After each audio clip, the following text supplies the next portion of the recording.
The year is 2025. The African Union, a beacon of hope and self-determination for the continent, convenes to discuss matters of critical importance to its member states.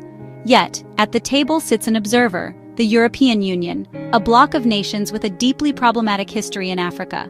Why is the EU, with its colonial past and ongoing neo-colonial practices, granted a place at the table where the future of Africa is being shaped?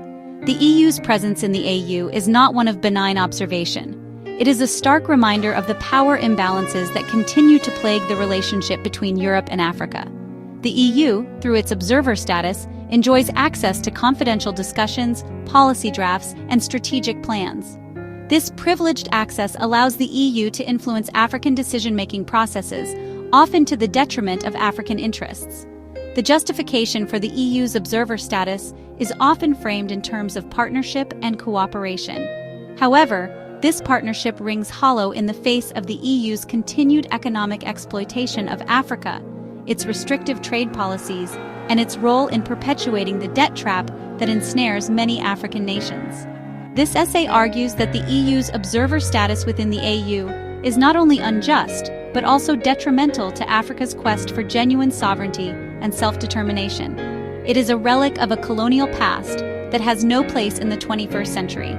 It is time for African nations to reclaim their agency and demand a relationship with Europe built on mutual respect, equality, and a genuine commitment to shared prosperity.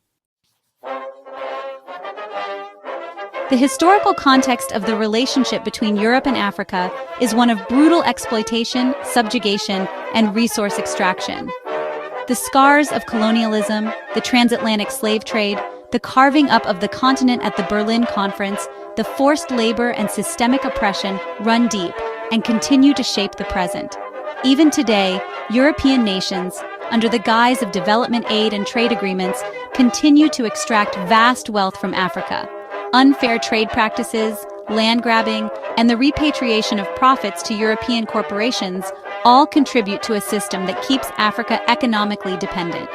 The EU's involvement in African affairs often takes the form of interference in domestic politics, support for authoritarian regimes that serve European interests, and the imposition of policies that undermine African development. From agricultural subsidies that cripple African farmers to fishing agreements that deplete African waters, the EU's actions often contradict its rhetoric of partnership. The continued presence of the EU as an observer in the AU, a body meant to foster African unity and self-reliance, is a painful reminder of this unequal and exploitative history. It is an affront to the memory of those who fought for African liberation and a barrier to achieving true independence and self-determination. The EU justifies its observer status within the AU by emphasizing the importance of the Africa-Europe partnership. However, this partnership, as it currently stands, is deeply flawed. It lacks reciprocity, transparency, and a genuine commitment to addressing the power imbalances that define the relationship. The AU does not enjoy reciprocal observer status within any EU institutions. African leaders are not granted a seat at the table when the EU makes decisions that directly impact the continent. This lack of reciprocity speaks volumes about the EU's view of Africa, not as an equal partner, but as a junior player whose concerns can be heard or ignored at the EU's discretion. Furthermore, the EU's engagement with Africa often focuses on areas that primarily serve European interests, such as migration control, counterterrorism, and securing access to raw materials. While these issues are important, they should not overshadow the need for genuine development cooperation, fair trade practices, and support for African-led initiatives. The EU-Africa partnership, as it currently stands, is not a partnership of equals.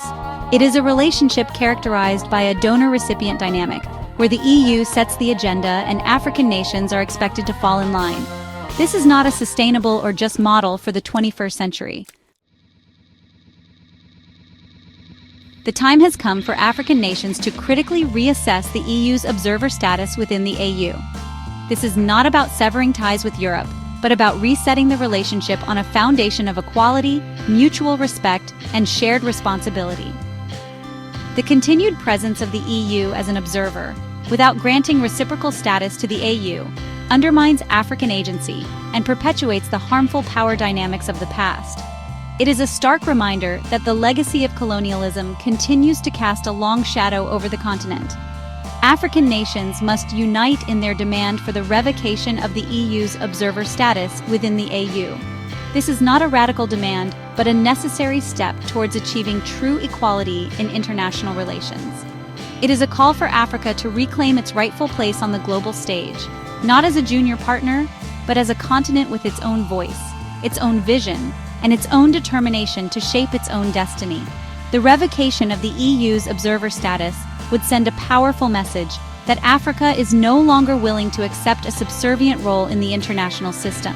It would be a testament to the spirit of Pan-Africanism and a call for a new era of balanced, mutually beneficial partnerships based on respect, solidarity, and a shared commitment to a more just and equitable world. The time for reckoning is now.